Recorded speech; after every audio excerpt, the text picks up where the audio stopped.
오늘 함께 나눌 하나님 말씀은 누가복음 3장 7절에서부터 14절까지 말씀입니다.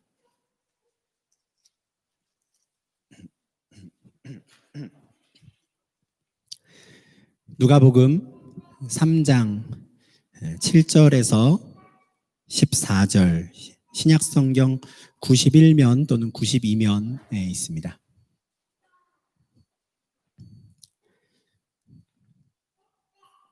누가복음 3장 7절에서 14절까지 말씀, 저와 여러분이 한 절씩, 교독 아니죠. 죄송합니다. 코로나 상황에서는 제가 혼자 봉독하는데요. 제가 7절부터 14절까지 말씀 제가 봉독하겠습니다. 요한이 세례받으러 나오는 무리에게 이르되, 독사의 자식들아, 누가 너희에게 일러 장차올 진노를 피하라 하더냐. 그러므로 회개에 합당한 열매를 맺고 속으로 아브라함이 우리 조상이라 말하지 말라. 내가 너희에게 이르노니 하나님이 능히 이 돌들로도 아브라함의 자손이 되게 하시리라. 이미 도끼가 나무 뿌리에 놓였으니 좋은 열매 맺지 아니하는 나무마다 찍혀 불에 던져지리라. 무리가 물어 이르되, 그러면 우리가 무엇을 하리이까? 대답하여 이르되, 옷 2벌 있는 자는 옷 없는 자에게 나눠줄 것이요 먹을 것이 있는 자도 그렇게 할 것이니라 하고, 세리들도 세례를 받고자 하여 와서 이르되, 선생이여, 우리는 무엇을 하리이까 하매, 이르되 부과된 것 외에는 거두지 말라 하고, 군인들도 물어 이르되, 우리는 무엇을 하리이까 하매, 이르되 사람에게서 강탈하지 말며 거짓으로 고발하지 말고 받는 급료를 족한 줄로 알라 하니라. 아멘. 오늘 11월 1일인데요. 우리가 지난 10월 한 달 동안은 우리가 받은 그리스도의 영광의 복음이 무엇인가에 관한 말씀을 나눴습니다. 창조주 하나님께서 예수 그리스도를 통하여 하나님의 의를 드러내심으로 타락한 인간이 하나님께 나아갈 수 있는 길을 열어주셨습니다. 믿음으로 말미암아 예수 그리스도와 이제 연합하게 된 자들은 예수님께서 율법을 완성하신 것과 또 죽으시고 부활하신 그 모든 일들이 그들의 것으로 여겨지는 은혜를 받아서 하나님의 영광에 이를 수 있게 되었다. 이게 우리가 받은 그리스도의 영광의 복음이었습니다. 그리고 우리는 그 복음을 이제 믿음으로 받아들여서 하나님을 아버지라 부르며 이렇게 지금처럼 예배당에 와서 또 각 가정에서 예배하는 자들이 된 것이죠. 그런데 그렇게 복음을 믿음으로 받아들인 성도님들 중에 많은 분들이 고민하는 문제가 하나 있습니다. 그럼 나는 이제 구원을 받았다고 하는데, 그리고 나는 구원받은 것을 믿는데, 그럼 나는 이제 뭘 어떻게 해야 하는가 하는 점입니다. 이 질문을 하는 이유는 아주 단순하죠. 하나님께서 오랜 시간을 참고 기다리신 끝에 우리를 하나님의 백성으로 삼으셨는데, 그렇게 삼으신 이후에 계속해서 이 땅에서 살게 하시기 때문입니다. 구원받은 이후에 그냥 바로 하나님께서 우리를 데려가시면 이런 고민을 안 해도 되는데, 나는 분명히 믿음을 가졌고 구원도 받았는데 또 아침에 눈을 뜨는 일상을 계속 살아야 되는 것이죠.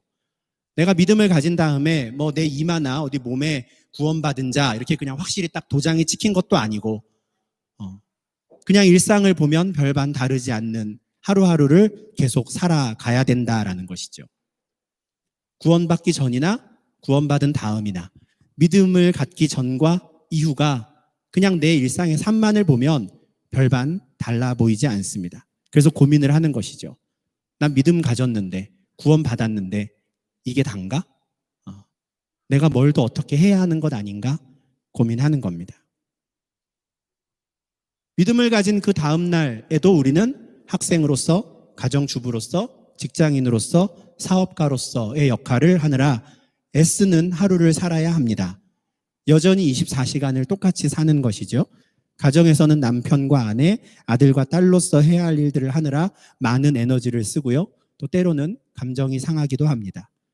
그래서 어느 순간 정신을 차리고 보면 복음에 대해서 몰랐을 때의 나의 삶의 모습과 복음에 대해 알고 난 이후의 나의 삶의 모습이 별반 다르지 않아 보이죠. 한마디로 말해서 이게 뭔가 싶은 생각이 들 때가 있습니다. 이게 진짜 구원받은 게 이게 단가?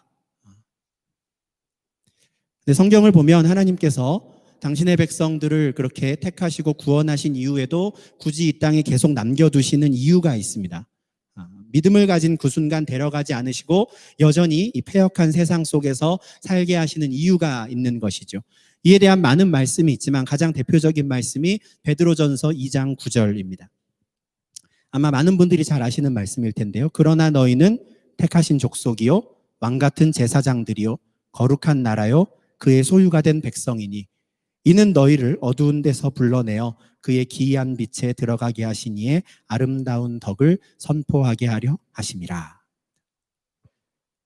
사도 베드로의 편지인데 베드로는 자신의 편지를 받는 그 흩어져 있는 성도들을 이렇게 부릅니다. 너희는 택하신 족속, 왕같은 제사장, 거룩한 나라, 하나님의 소유된 백성이다 해요. 그러나 이 편지를 받는 성도들의 사회적인 신분이 실제로 믿음을 가진 이후에 극적으로 달라졌던 것은 아닙니다. 그들은 여전히 누군가의 남편과 아내, 아들과 딸로 살고 있었죠. 심지어 이 편지를 받는 사람들 중에는 여전히 다른 사람의 종으로 살고 있던 사람도 있었습니다. 종도 있고 상전도 있고 남편, 아내, 아들, 딸이 다 이 편지를 받는 사람들이죠. 베드로는 그 모든 사람들을 택하신 족속 왕같은 제사장이라고 부르는 겁니다. 베드로는 하나님 앞에서 그들의 신분이 완전히 달라졌다라고 말합니다. 이 땅에서의 신분이나 직업에 관계없이 그들은 이미 하나님 나라의 거룩한 백성이에요. 그들은 이제 이 땅에서 그 거룩한 백성으로 살면서 해야 할 일이 있습니다. 뭡니까? 어둠 속에 있던 자신들을 기이한 빛 가운데로 들어가게 하신 바로 그분의 아름다운 덕을 선포하는 일입니다. 죄와 사망의 권세에 눌려있던 그들을 위해 하나님의 의를 나타내신 분이 있었습니다. 타락했던 그들을 왕같은 제사장, 거룩한 나라의 백성이 되게 하신 분이 있었습니다. 바로 창조주 하나님이시죠. 우리가 들었던 그 복음의 내용입니다. 그죠?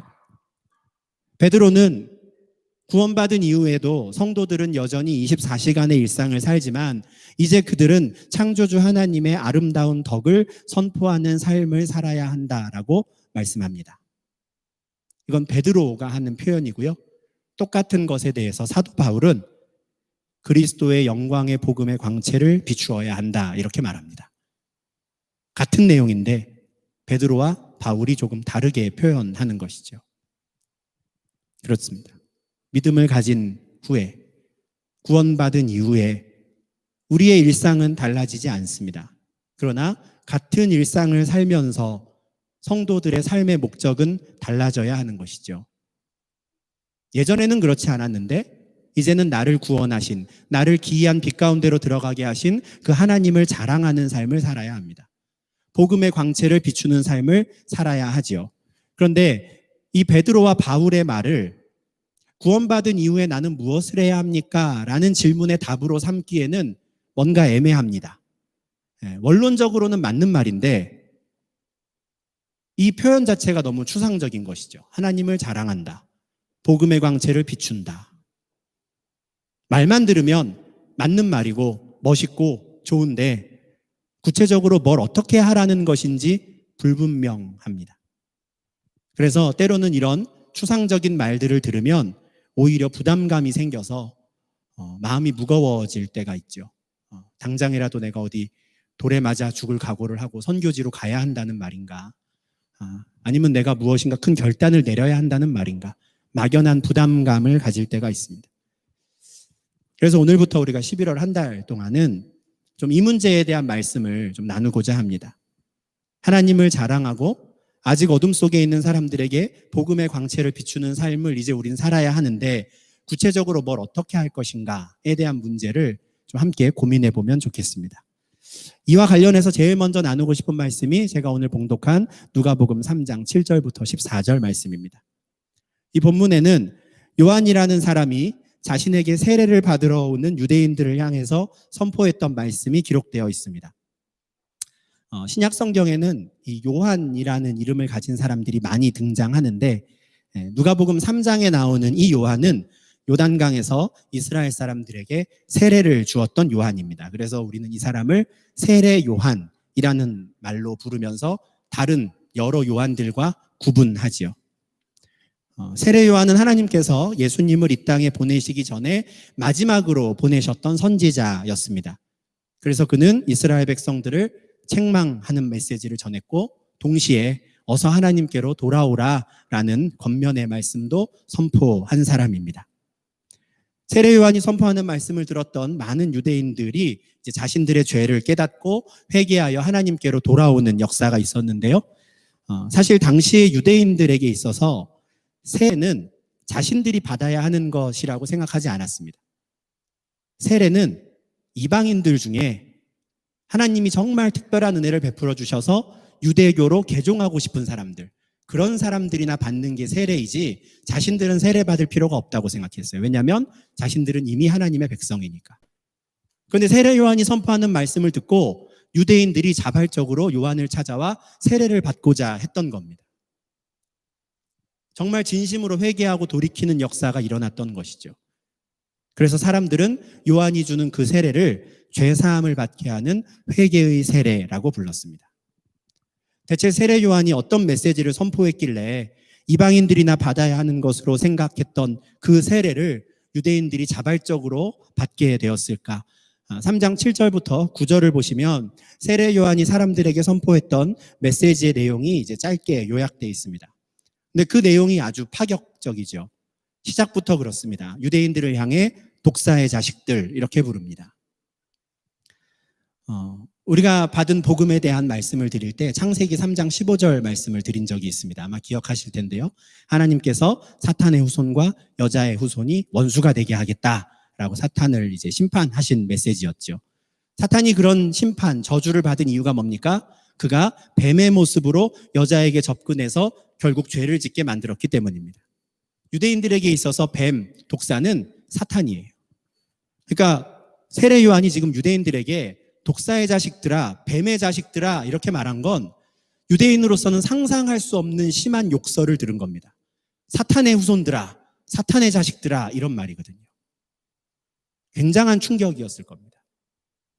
또한 8절에서 세례 요한은 하나님이 능히 이 돌들로도 아브라함의 자손이 되게 하실 거다라고 선포한 건 역시 유대인들에게는 충격적인 말이었습니다. 지금도 그렇지만 유대인들에게는 이 자부심 하나로 사는 그 맛이 있었거든요. 다른 사람은 몰라도 우리는 하나님의 택한 백성이야. 우린 아브라함의 후손이야. 그게 그들을 지탱하는 힘이었고 자부심, 자존심이었어요. 그런데 요한이 뭐라 그럽니까? 하나님이 원하시면 우리가 길을 다니다가 발에 치이는 이 돌멩이로도 얼마든지 하나님의 자손을 만들 수 있어. 너희들이 그걸 자랑할 필요가 없는 거야 하는 것이죠. 굉장히 자존심 상하는 말이었을 겁니다. 심지어 그는 아브라함이 우리의 조상이라는 생각을 속으로도 하지 말라 그래요. 생각도 하지 말라고. 쉽게 말해서 이 요한이라는 사람이 유대인들에게 선포한 메시지는 너희는 아브라함의 자손이 아니다라는 말이에요. 너희는 아브라함의 자손이 아니야. 너희는 아브라함의 자손이 아니고 독사의 자식들이다. 너희는 구원받은 하나님의 백성이 아니고 사탄의 후손들이다 하는 메시지였습니다. 그러니 이 말을 들은 사람들이 충격을 받고 돌이켜서 나아왔던 것이죠. 요한이 유대인들에게 이렇게까지 말한 데에는 이유가 있었습니다. 그들에게는 열매가 없었기 때문이에요. 그들이 진실로 아브라함의 자손이라면 당연히 맺어져야 하는, 나타나야 하는 열매들이 있는데 그 열매가 없었던 겁니다. 그들이 진실로 하나님이 택하신 백성이라면 하나님께서 찾으시는 열매가 맺어져야 하는데 그게 없었어요. 그래서 9절에서 요한은 너희가 지금처럼 끝까지 열매를 맺지 못하면 결국 너희는 하나님의 심판을 받게 될 것이다 라고까지 이야기합니다. 자존심 강한 유대인들이 세례 요한의 말을 듣고 어떻게 반응했을까? 10절을 보면 무리들은 요한에게 이렇게 질문합니다. 그러면 우리가 무엇을 하리까? 이 질문이 참 중요합니다. 그러면 우리가 무엇을 하리까? 이 질문은 사도행전 2장에서 오순절에 선포된 베드로의 설교를 들은 그 예루살렘 성전에 모였던 유대인들이 했던 질문과 똑같은 것이었습니다. 사도행전 2장 37절에서 베드로의 설교를 듣고 마음에 찔림을 받은 사람들은 우리가 어찌할꼬? 라고 질문합니다. 우리가 어찌할꼬? 한글로 번역된 문장은 조금 다르지만 세례 요한에게 질문을 던진 그 사람들과 베드로에게 질문을 던진 사람들의 질문이 똑같은 겁니다. 그러면 우리는 어떻게 해야 하는가? 세례 요한이나 사도 베드로의 선포를 듣고 마음의 찔림을 받은 사람들이 그러면 우리가 무엇을 하리까? 라고 질문을 했다라는 점을 생각하면 믿음으로 구원받은 성도들이 나는 구원받은 이후에 무엇을 해야 하는가? 라고 질문을 하는 건 자연스러운 일인 것 같습니다.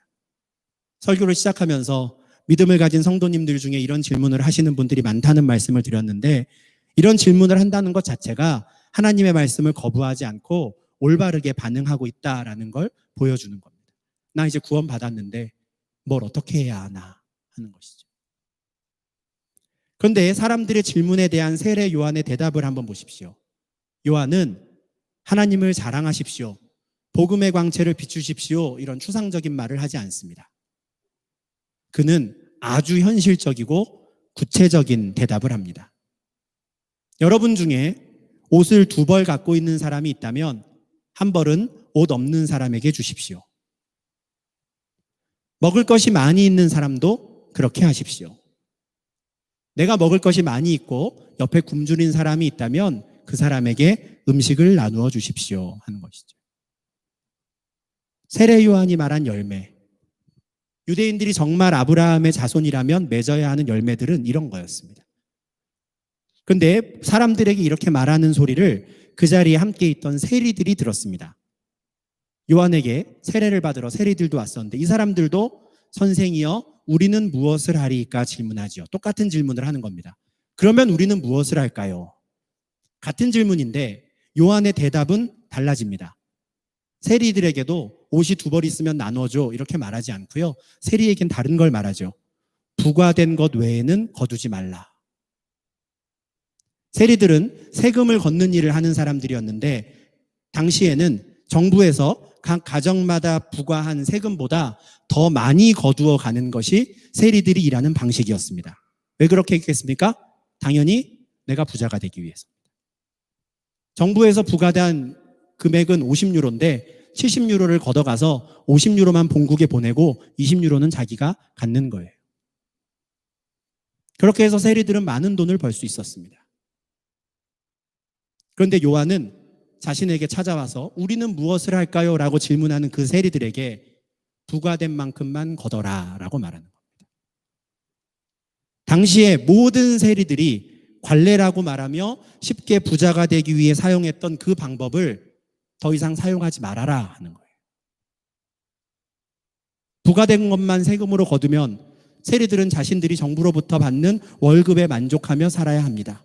그렇게 살아라 하는 거예요. 부과된 것만 세금으로 걷는다는 것 너무 당연한 일이죠. 너무나 당연한 이야기입니다. 그런데 아무도 그렇게 하지 않았던 그 일을 그냥 그 당연한 이치대로 해라라는 거예요. 그게 세리들이 아브라함의 자손으로서 맺어야 하는 열매였습니다. 그러자 이번에는 옆에 있던 군인들이 또 요한에게 묻습니다. 우리는 무엇을 하리까? 이번에 요한의 대답은 또 달라집니다. 사람들로부터 강제로 돈을 빼앗지 말고 사람들을 거짓으로 고발하지도 말고 월급으로 받는 돈에 만족하라. 당시의 군인들은 많은 사람들에게 공포의 대상이었습니다.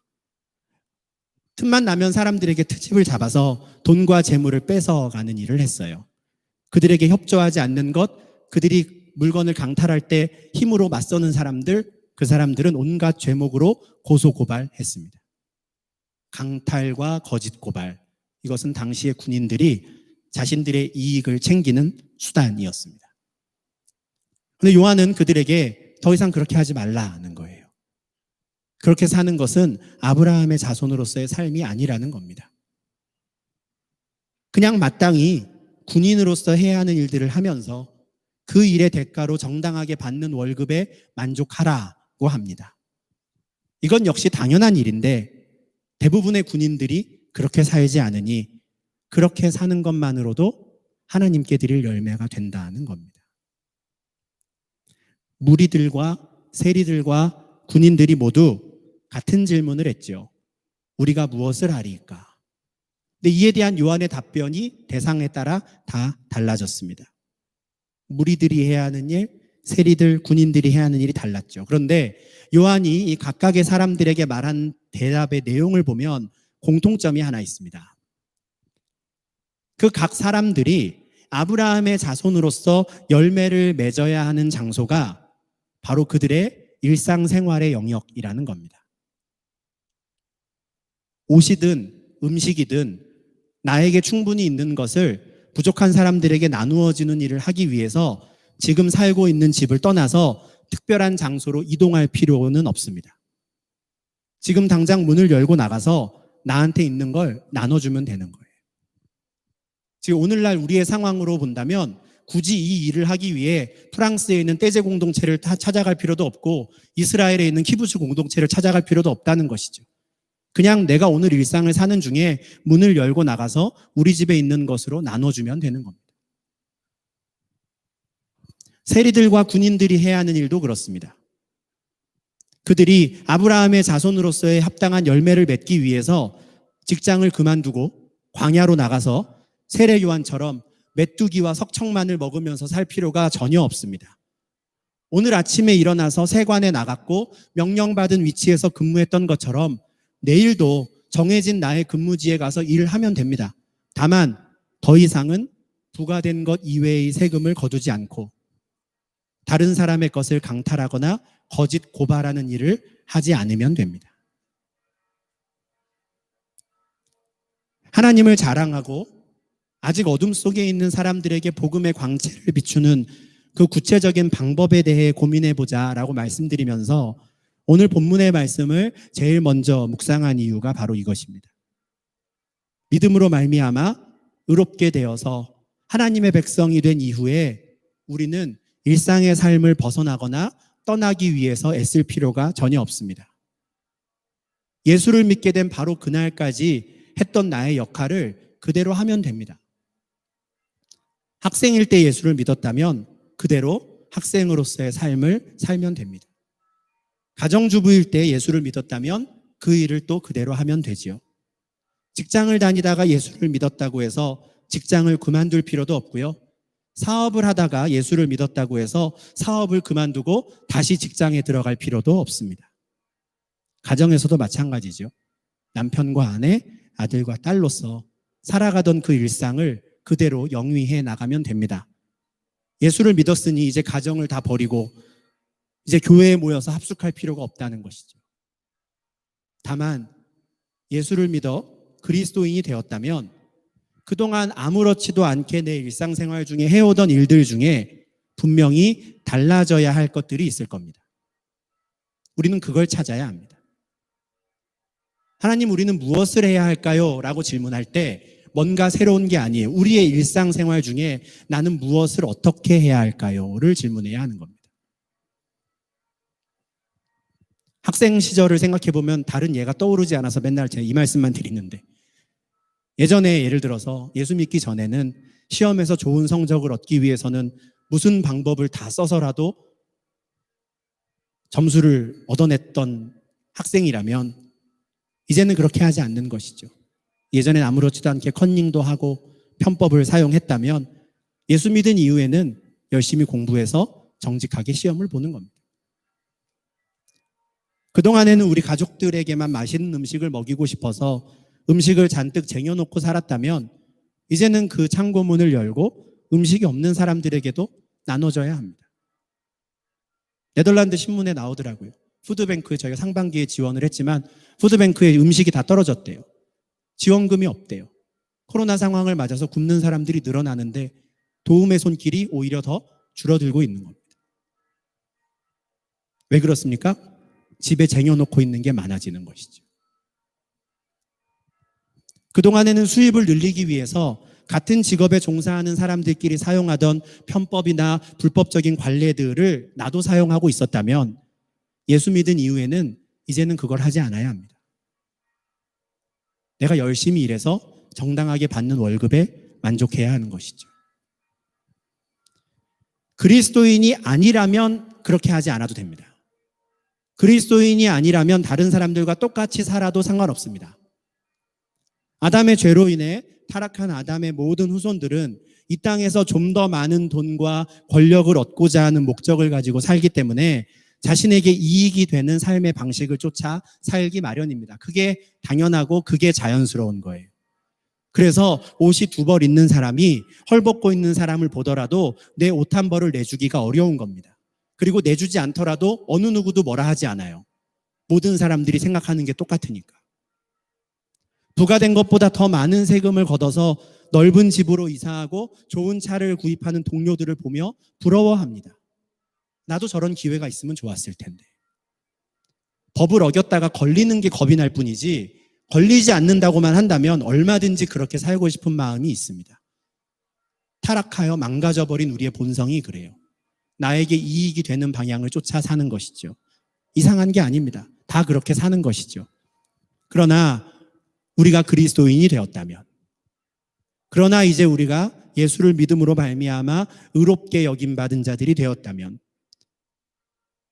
그러나 이제 우리가 하나님의 은혜로 죄와 사망의 권세에서 벗어나 하나님의 기이한 빛 가운데로 들어가게 된 자들이라면 아직 어둠 속에 있는 사람들과는 다르게 살아야 합니다. 다시 한번 말씀드리지만 이 다르게 살아야 한다라는 것이 광야로 나간다거나 수도사가 되어야 한다라는 의미가 아닙니다. 우리는 그냥 일상을 살지만 다르게 살아야 합니다. 남들이 볼 때 내가 하는 일은 그대로일지 몰라도, 내가 다니는 회사는 그대로고 내 역할은 그대로일지 몰라도 이제는 그 일을 하는 목적이 달라져야 하고 이유가 달라져야 합니다. 그리고 구체적으로 그 일을 수행해가는 방식이 달라져야 합니다. 세례요한은 오늘 본문 8절에서 아브라함의 자손들이 맺어야 하는 열매들을 회개에 합당한 열매라고 부릅니다. 회개에 합당한 열매. 회개가 무엇입니까? 잘못을 뉘우치고 고치는 것이죠.